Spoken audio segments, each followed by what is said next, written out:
Hey, what's up everybody? I'm Tony from Tony's Professional Touch, based out of San Bernardino, California. And in today's video, we're going to be doing this Mercedes, and we're going to be doing a mini detail on it. So follow me along, let's get right into it. What's your game plan for this detail? So it's just a mini detail, so same as all the other ones, just knock out the wheels first and the detailed foam wash. Then we're going to dry it up right now. I'm going to use a spray wax as a drying aid, and then a soft towel to dry it all up. And then we'll move on to the inside. Once we're done with the inside, the mini interior detail, then we'll come back to the outside to blow dry everything, make sure there's no more water leaking anywhere in the cracks and crevices. And then we'll start doing like the finishing touches, which would be windows inside and out, door jambs, touch up the wheels, tire dressing, things like that, make sure there's no streaks anywhere, and then that should be it. Got it. So do you approach every car the same, or does it depend on the detail? It depends on the detail, but like for mini details, I approach pretty much every car basically the same. Got it. And how'd you get this customer? Returning customer, new customer? This is a first-time client, I believe, off of Instagram, either Instagram or he might have seen my van because I have a maintenance client in this area, so he might have seen my van and got my number down, but I'm not too sure, either one of those two. Got it.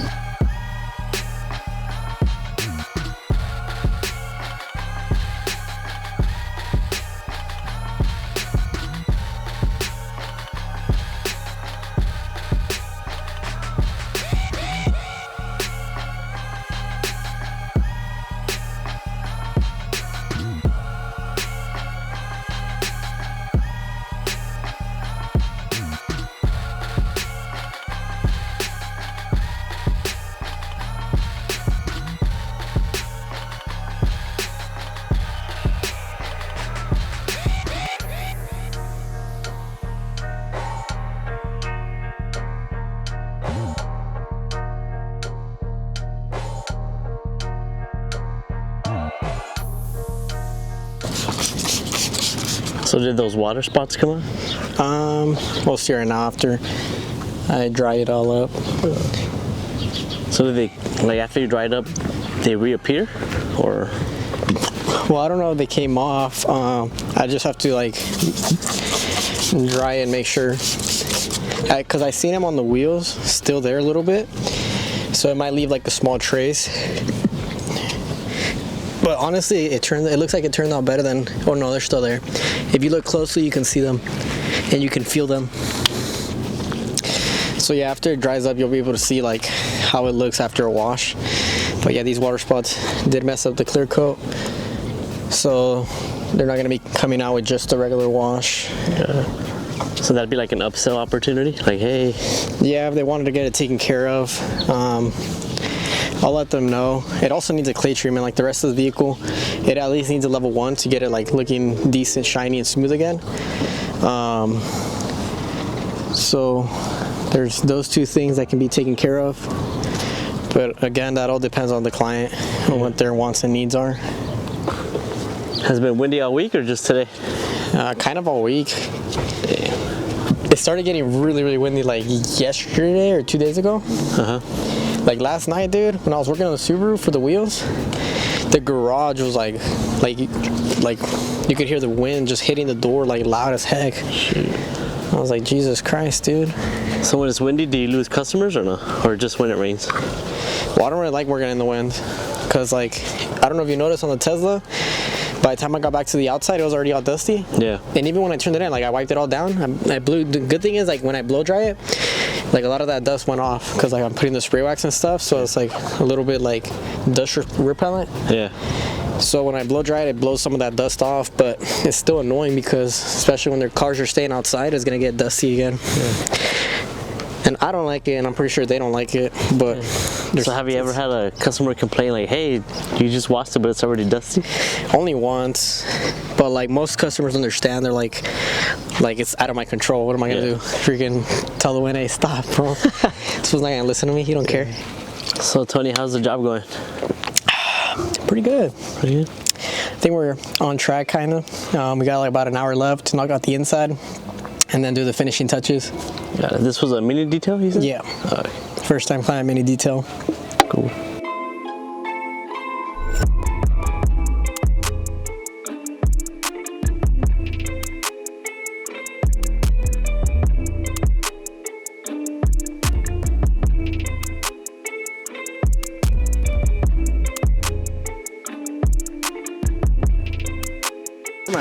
wonder if it's in the back. No floor mats? On this side only. I wonder if it's in the back or something. Or maybe they got like throw up or something on it. They're messed up. That's usually what happens, like with most of my clients, if they have like a floor mat that gets messed up, or like they get throw up on it or something and they don't want to like save it or whatnot, they'll just throw it away. Oh, dude. But this one kind of needs a floor mat, because if you look, the carpet is pretty cheap, which is weird because it's a Mercedes. Yeah. But like, look at this carpet. It's like a Kia or Hyundai carpet or Honda carpet. Yeah. So I'm pretty surprised. Is that the first time you see something like this? For like a Mercedes, newish, not really, but like I haven't done one of these cars, so I'm a little surprised that it just came with that, considering it's like more expensive than like a regular Civic and stuff. Yeah. But I've noticed that all the manufacturers for all the vehicles, they're just cheaping out on all the carpet and floor mats material. Like you could be paying $100,000 for a car and your carpet is gonna be pretty garbage, which is like not that great. Like you're spending all that money and they can't put like a quality carpet or material in there. Tony, do you have any advice for someone that wants to detail nice cars like you do? I'd say get comfortable with the, like, I guess regular vehicles that you have coming in, and then if, let's say like certain vehicles, like if you've never done a Tesla or something and you don't know how to do something, I would ask the client. Don't just try to figure out on your own, even though you probably can, or Google search or something. You might waste time and you might accidentally break something. So it's better to just tell the client like, hey, how do you do this, or can you help me out with something, and then bada bing bada boom. And same thing with like all the other exotic vehicles. Like if you don't know how to do something, you ask the client, and then if they don't know, then try to Google search it or something. But yeah, just be a little careful, try not to damage anything, and if you don't know something, ask. Got it. And have you noticed that some customers who have nice cars want to pay the cheapest, or is it the opposite? No, not really. It really doesn't really matter about the car. It really matters about the person. So the car really has nothing to do with it, because I have clients that have like quote unquote cars that are like cheap or whatever, that like some people wouldn't even think twice about getting it detailed or whatever, spending money on it. But it's because that client cares and they want their vehicle, they want it to be nice and clean, and they like the feeling of it being nice and clean. So like when a person likes your work and stuff, they'll pay whatever, no matter what car, regardless of the car that they have. So Tony, lately you've been experiencing a lot of cancellations. Have you ever thought of having a cancellation fee or a mandatory deposit? So we do have a mandatory deposit, but the thing is, these people cancel like 2 days before, so they get their deposit back, because we only keep the deposit if they don't cancel before like 24 hours. So this week alone, we got like 3 big job cancellations. We got a few other little ones, but they weren't like a big deal.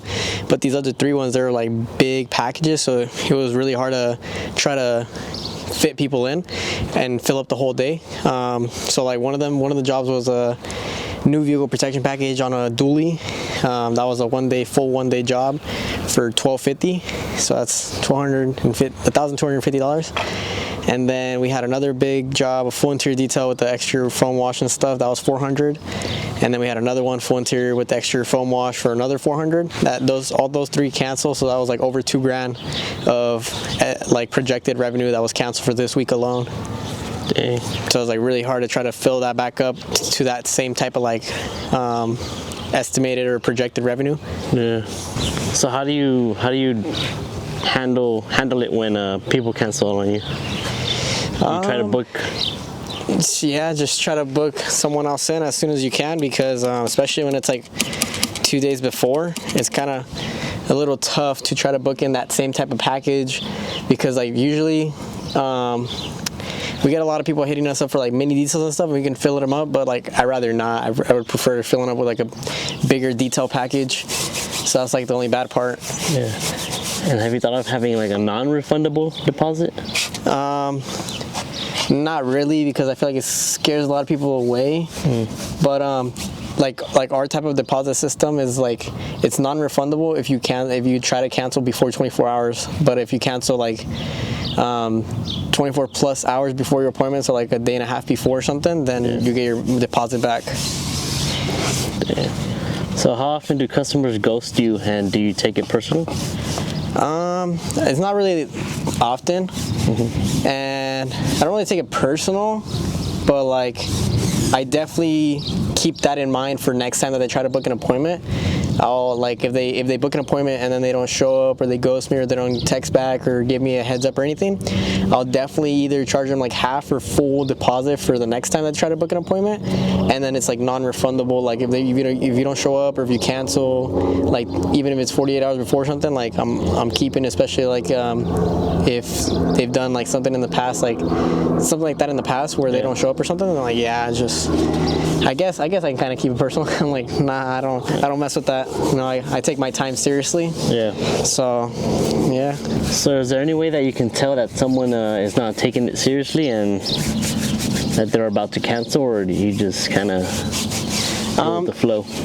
It's a little iffy because these three people that canceled, they all seem really serious about it. And then they just cancel like kind of out of nowhere. Like they didn't really give a reason or anything. I don't ask for a reason, but yeah. I don't have like a reason in mind on why they would cancel. And so like, yeah, I'm not too sure. Sometimes you're able to tell when someone's not serious about getting their card done if they keep asking like 100 questions like about every little thing. That like kind of like a little red flag when they ask like way too many questions, that especially their common sense question type of things. But for the most part, there's not really a certain way to tell. So Tony, any finishing touches? Yeah, so we just got done with the wheels, and now we're gonna wipe down the door jambs and then do the windows and make sure there's no more streaks on the paint or windows or anywhere or on the inside. Yeah. And that should be pretty much it. Yeah.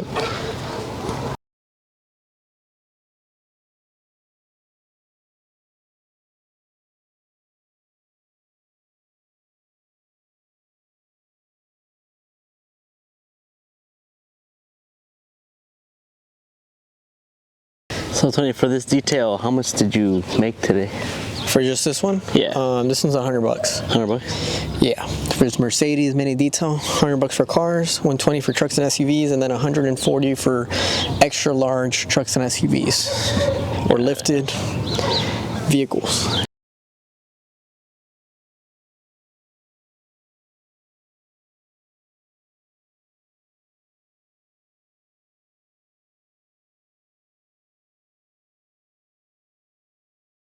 Well, there you guys have it. That's how we did our mini detail on the Mercedes. Let me know in the comments down below how you guys handle cancellations. And then if you like this type of content, don't forget to like, subscribe, and share. And I'll see you guys on the next one. Thanks for watching.